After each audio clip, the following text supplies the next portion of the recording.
Mid weak ಎಲಿಮಿನೇಷನ್ಗಾಗಿ ಬರೋಬ್ಬರಿ 6 ಜನ nominate ಆಗಿದ್ರು. ಮತ್ತೆ ಅವರಲ್ಲಿ ಯಾರಿಗೆ ಎಷ್ಟು ಪರ್ಸೆಂಟೇಜ್ ಓಟ್ ಬಂದಿದೆ, ಎಷ್ಟು ಓಟ್ಗಳು ಬಂದಿದೆ ಅನ್ನೋದ್ರ ಬಗ್ಗೆ ನಾನು ರೆಗ್ಯುಲರ್ ಆಗಿ ಅಪ್ಡೇಟ್ ಅನ್ನ ಕೊಟ್ಟಿದ್ದೀನಿ. ನಿನ್ನೆ ಅಂದ್ರೆ ಮಂಗಳವಾರ ಸಂಜೆ 6 ಗಂಟೆಗೆ ವೋಟಿಂಗ್ ಲೈನ್ಸ್ಗಳು ಕೂಡ ಕಂಪ್ಲೀಟ್ ಆಗಿ ಕ್ಲೋಸ್ ಆಗಿತ್ತು. ಹಾಗೇನೆ ಇದರ ಪ್ರಕಾರವಾಗಿ ನಿನ್ನೆ ರಾತ್ರಿ ಮಿಡ್ ನೈಟ್ ಅಲ್ಲೇನೋ ಒಂದು ಎಲಿಮಿನೇಷನ್ ಅಂತೂ ಆಗಿರತ್ತೆ. ಅದು mid night mid weak elimination ಆಗಿರತ್ತೆ. ಸೊ ಈ ಒಂದು ಎಲಿಮಿನೇಷನ್ ಅನ್ನ ಮೋಸ್ಟ್ಲಿ ಇವತ್ತಿನ ಎಪಿಸೋಡ್ ಅಲ್ಲಿ ತೋರಿಸ್ತಾರೆ. ಹಾಗೇನೆ ಇವತ್ತು ರಾತ್ರಿ 11 ಗಂಟೆಯಿಂದ ವೋಟಿಂಗ್ ಲೈನ್ಸ್ ಕೂಡ ಮತ್ತೆ ಓಪನ್ ಆಗುತ್ತೆ. ಅದರಲ್ಲಿ ಧನುಷ್ ಅವರು ಕೂಡ ನಾಮಿನೇಟ್ ಆಗ್ತಾರೆ. ಹಾಗೆ ಉಳಿದಿರುವಂತಹ ಎಲ್ಲರೂ ಕೂಡ ನಾಮಿನೇಟ್ ಆಗಿರ್ತಾರೆ. ಬಟ್ ಇವಾಗ ನಾಮಿನೇಟ್ ಆಗಿರುವಂತಹ 6 ಜನ ಸ್ಪರ್ಧಿಗಳಲ್ಲಿ ಒಬ್ರು ಮನೆಗೆ ಹೋಗೋದಂತೂ ಪಕ್ಕ ಹೋಗಿದ್ದಾರೆ ಅಂತ ಕಾಣಿಸುತ್ತೆ. ಆಲ್ರೆಡಿ ಇಷ್ಟೊತ್ತಿಗೆ ಹೋಗಿರಬಹುದು. ಬಟ್ ಇದರಲ್ಲಿ ಯಾರು ಮಿಡ್ ನೈಟ್ ಅಲ್ಲಿ ಹೊರಗಡೆ ಹೋಗಿರಬಹುದು. ಸೊ ಇದ್ರ ಬಗ್ಗೆ ನಾನು ಪ್ರಿಡಿಕ್ಷನ್ ಅನ್ನ ಮಾಡ್ತೇನೆ. ಪ್ರಿಡಿಕ್ಷನ್. ಸೊ ಬನ್ನಿ ಹಾಗಾದ್ರೆ ಒಂದೊಂದೇ ವಿಷಯವನ್ನ ನೋಡ್ತಾ ಹೋಗೋಣ. ಗಿಲ್ಲಿ ನಟ ಹೋಗ್ಲಿಕ್ಕಂತೂ ಸಾಧ್ಯನೇ ಇಲ್ಲ. ಹೋದ್ರೆ ಬಿಗ್ ಬಾಸ್ ನೋಡೋದನ್ನೇ ತುಂಬಾ ಜನ ಸ್ಟಾಪ್ ಮಾಡ್ತಾರೆ. ಸೊ ಹೀಗಾಗಿ ಗಿಲ್ಲಿ ನಟ ಅಂತೂ ಹೋಗಲ್ಲ. ರಕ್ಷಿತಾ ಶೆಟ್ಟಿ ಇವರು ಕೂಡ ಅಷ್ಟೇನೆ. ಇವರೇನಾದ್ರೂ ಎಲಿಮಿನೇಷನ್ ಆದ್ರೆ ತುಂಬಾ ಜನ ಬಿಗ್ ಬಾಸ್ ನೋಡೋದನ್ನ ಸ್ಟಾಪ್ ಮಾಡ್ತಾರೆ ಮತ್ತು ಇವರನ್ನ 100% ಎಲಿಮಿನೇಟ್ ಮಾಡಲ್ಲ.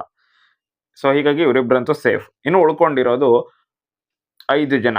ಸೊ ಅದರಲ್ಲಿ ಧನುಷ್ ಅವರು ನಾಮಿನೇಟ್ ಆಗಿಲ್ಲ. ಸೊ ಹೀಗಾಗಿ ಧ್ರುವಂತ್, ಕಾವ್ಯ, ಅಶ್ವಿನಿ, ರಘು ಈ 4ರಲ್ಲಿ ಯಾರನ್ನು ಕಳಿಸಿದ್ರು ಕೂಡ ಅಷ್ಟೊಂದೇನು ದೊಡ್ಡ ಮಟ್ಟದಲ್ಲಿ ಇಂಪ್ಯಾಕ್ಟ್ ಆಗಲ್ಲ. ಬಟ್ ಸ್ವಲ್ಪ ಶಾಕಿಂಗ್ ಎಲಿಮಿನೇಷನ್ ಅನ್ನೋ ರೀತಿನಲ್ಲಿ ಆಗಬಹುದು. ಸೊ ಹೀಗಾಗಿ ಇವರಲ್ಲಿ ಯಾರು ಬೇಕಾದರೂ ಎಲಿಮಿನೇಟ್ ಆಗಬಹುದು. ಬಟ್ ಇಲ್ಲಿ ರಘುನ ಕನ್ಸಿಡರ್ ಮಾಡೋದಾದ್ರೆ ಕಂಪ್ಯಾರಿಟಿವ್ಲಿ ಬೇರೆಯವ್ರಿಗಿಂತ ಸ್ವಲ್ಪ ಮಟ್ಟಿಗೆ ಕಡಿಮೆ ಕಾಂಟ್ರಿಬ್ಯೂಷನ್ ಇದೆಯೇನೋ ಅಂತ ನನಗನ್ಸುತ್ತೆ. ಓವರ್ ಆಲ್ ಆಗಿ TRP ಅಂತ ಬರೋದಾದ್ರೆ ಬಿಗ್ ಬಾಸ್ ಮನೆಗೆ ಒಳ್ಳೆ ಕಾಂಟ್ರಿಬ್ಯೂಷನ್ ಇದೆ, ಅಡುಗೆನಲ್ಲಿ, ಟಾಸ್ಕಲ್ಲಿ, ಎಲ್ಲದರಲ್ಲೂ. ಬಟ್ TRPಗೆ ಒಂದು ಸ್ವಲ್ಪ ಮಾತಾಡುವಂಥದ್ದು ಕೂಡ ಬೇಕು. ಸೊ ಅದರಿಂದಾಗಿನೇ ಕಾವ್ಯ ಅವರು ಇದರಲ್ಲಿ ಸ್ಟ್ಯಾಂಡ್ ಔಟ್ ಆಗ್ತಾರೆ. ಮತ್ತೆ ಕಾವ್ಯ ಅವ್ರಿಗಿಂತ ಜಾಸ್ತಿ ಅಶ್ವಿನಿ ಅವರು ಸ್ಟ್ಯಾಂಡ್ ಔಟ್ ಆಗ್ತಾರೆ ಮಾತಾಡೋ ವಿಷಯದಲ್ಲಿ. ಸೊ ಕಾವ್ಯ ಅವರು ಮಾತಾಡಿದ್ದಾರೆ, ಅಂದ್ರೆ ಜಗಳಗಳಾದಾಗ ಮಾತಾಡಿದ್ದಾರೆ. ಬಟ್ ಹೈಯೆಸ್ಟ್ ಸ್ಟ್ಯಾಂಡ್ ಔಟ್ ಆಗಿದ್ದು ಈ 4ರಲ್ಲಿ ಅಶ್ವಿನಿ ಗೌಡ ಅವರನ್ನೇ. ನಂತರ ಸ್ವಲ್ಪ ಸ್ಟ್ಯಾಂಡ್ ಔಟ್ ಆಗಿದ್ದು ಜಗಳದ ವಿಷಯಕ್ಕೆ ನಾನು ಹೇಳ್ತಾ ಇರೋದು ಧ್ರುವಂತ್ ಅವರು ತಕ್ಕ ಮಟ್ಟಿಗೆ, ನಂತರ ಕಾವ್ಯ, ಕೊನೆಯಲ್ಲಿ ರಘು ಅವರು. ಸೊ ಈ ಒಂದು ಆರ್ಡರ್ ಇದೆ. ಹಾಗೇನೆ ಎಲ್ಲರೂ ಕೂಡ ಧ್ರುವಂತ್ ಅವ್ರಿಗೆ ಕಡಿಮೆ ಓಟ್ ಬಂದಿರೋದ್ರಿಂದ ಮತ್ತೆ ತುಂಬಾ ಜನ ಇವರೇನೆ ಎಲಿಮಿನೇಟ್ ಆಗಬೇಕು ಅಂತ ಕೂಡ ಹೇಳ್ತಾ ಇದ್ದಿದ್ರಿಂದ ಇವರನ್ನೇ ಎಲಿಮಿನೇಟ್ ಮಾಡಬಹುದಾಗಿತ್ತು. ಬಟ್ ಇಲ್ಲಿ ನೀವು ಒಂದು ವಿಷಯವನ್ನು ಅಬ್ಸರ್ವ್ ಮಾಡಿದ್ರೆ ನಾಮಿನೇಟ್ ಆಗಿರೋರಲ್ಲಿ ಎಲ್ಲರೂ ಕೂಡ ಕಿಚ್ಚನ ಮೆಚ್ಚುಗೆ ಚಪ್ಪಾಳೆಯನ್ನ ಪಡ್ಕೊಂಡವ್ರನ್ನೇ. ಬಟ್ ಒಬ್ಬರನ್ನ ಹೊರತುಪಡಿಸಿ ಕಾವ್ಯ, ಶೈವ ಅವರು. ಸೊ ಹೀಗಾಗಿ ಕಾವ್ಯ ಅವರನ್ನೇ ಎಲಿಮಿನೇಟ್ ಆಗಬಹುದು ಅಂತ ತುಂಬಾ ಜನ ಪ್ರಿಡಿಕ್ಷನ್ ಕೂಡ ಮಾಡ್ತಾ ಇದ್ರು. ಬಟ್ ತುಂಬಾ ಜನರಿಗೆ ಆಸೆ ಇದ್ದಿದ್ದು ಧ್ರುವಂತ್ ಅವರನ್ನೇ ಎಲಿಮಿನೇಟ್ ಆಗಬೇಕು ಅಂತ ಹೇಳಿ. ಸೊ ಹೀಗಾಗಿ ಇವಾಗ ಯಾರನ್ನು ಎಲಿಮಿನೇಟ್ ಮಾಡ್ತಾರೆ?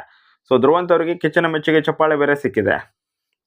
ಅದು ಕೂಡ ಇಡೀ ಸೀಸನ್ಗೆ ಸೇರಿಸಿ ಸಿಕ್ಕಿದೆ. ಬೆಸ್ಟ್ ಎಂಟರ್ಟೈನರ್, ಕ್ರೇಜಿ ಎಂಟರ್ಟೈನರ್ ಅಂತ ಹೇಳಿ ಅವಾರ್ಡ್ ಬೇರೆ ಸಿಕ್ಕಿದೆ.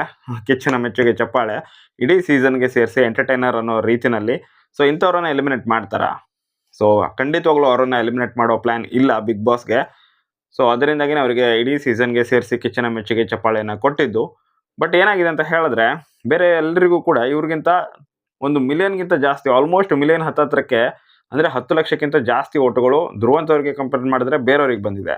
ಸೊ ಇದರ ಪರಿಣಾಮವಾಗಿ ಇಲ್ಲಿ ಧ್ರುವಂತ್ ಅವರನ್ನ ಮನೆಗೆ ಕಳಿಸಲೇಬೇಕಾಗಿರೋ ಸಿಚುವೇಶನ್ ಕ್ರಿಯೇಟ್ ಆಗಿದೆ. ಸೊ ಹೀಗಾಗಿ ಹೈಯೆಸ್ಟ್ ಚಾನ್ಸ್ ಇದೆ ಧ್ರುವಂತ್ ಅವರನ್ನ ಎಲಿಮಿನೇಟ್ ಆಗೋದು.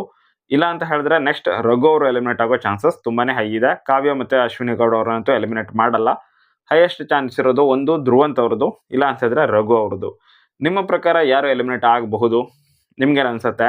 ನನ್ನ ಪ್ರಕಾರ ಧ್ರುವಂತ್ ಅವರು ಎಲಿಮಿನೇಟ್ ಆಗಬಹುದೇನೋ. ಸೊ ಪ್ರಿಡಿಕ್ಷನ್ ಇದು, ಆಗಬಹುದೇನೋ ಅಂತ ಅನ್ಸುತ್ತೆ.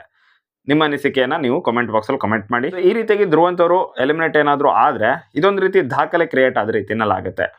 ಯಾಕಂತಂದ್ರೆ ಇಡೀ ಸೀಸನ್ನ ಚಪ್ಪಾಳೆಯನ್ನ ಪಡೆದುಕೊಂಡು ಬಿಗ್ ಬಾಸ್ ಮನೆಯಿಂದ ಹೊರಗಡೆ ಹೋದ ರೀತಿನಲ್ಲಾಗುತ್ತೆ. ಸೊ ಒಂದು ಹೊಸ ರೆಕಾರ್ಡ್ ಕ್ರಿಯೇಟ್ ಆಗುತ್ತೆ. ಬಿಗ್ ಬಾಸ್ನವರಿಗೆ ಅಂತೂ ಇವರನ್ನ ಎಲಿಮಿನೇಟ್ ಮಾಡೋ ಪ್ಲಾನ್ ಅಂತೂ ಇಲ್ಲ. ಸೊ ಅದರಿಂದಾಗಿನೇ ಸೀಸನ್ನ ಚಪ್ಪಾಳೆಯನ್ನ ಕೊಟ್ಟಿರೋದು. ಲಾಸ್ಟ್ ಮೂಮೆಂಟ್ ತನಕನೂ ಇವರನ್ನ ಎಲಿಮಿನೇಟ್ ಮಾಡೋ ನಿರ್ಧಾರ ಇಲ್ಲ. ಬಟ್ ಕಡೆ ಕ್ಷಣದಲ್ಲಿ ಇದು ಚೇಂಜ್ ಆದರೂ ಆಗಬಹುದು, ಮತ್ತೆ ಹೊಸ ದಾಖಲೆ ಕ್ರಿಯೇಟ್ ಆದರೂ ಆಗಬಹುದು ಧ್ರುವಂತ್ ಅವರು ಎಲಿಮಿನೇಟ್ ಆಗಿ. ನಿಮ್ಗೇನು ಅನ್ಸುತ್ತೆ? ಧ್ರುವಂತ್ ಅವರು ಎಲಿಮಿನೇಟ್ ಆಗಬಹುದಾ ಅಥವಾ ರಘು ಅವರು ಬಿಗ್ ಬಾಸ್ ಮನೆಯಿಂದ ಹೊರಗಡೆ ಹೋಗಬಹುದಾ? ನಿಮ್ಮ ಅನಿಸಿಕೆಯನ್ನು ನೀವು ಕಮೆಂಟ್ ಬಾಕ್ಸಲ್ಲಿ ಕಮೆಂಟ್ ಮಾಡಿ. ವಿಡಿಯೋ ಇಷ್ಟ ಆದರೆ ಲೈಕ್ ಮಾಡಿ, ಶೇರ್ ಮಾಡಿ. Thank you so much for watching. Bye.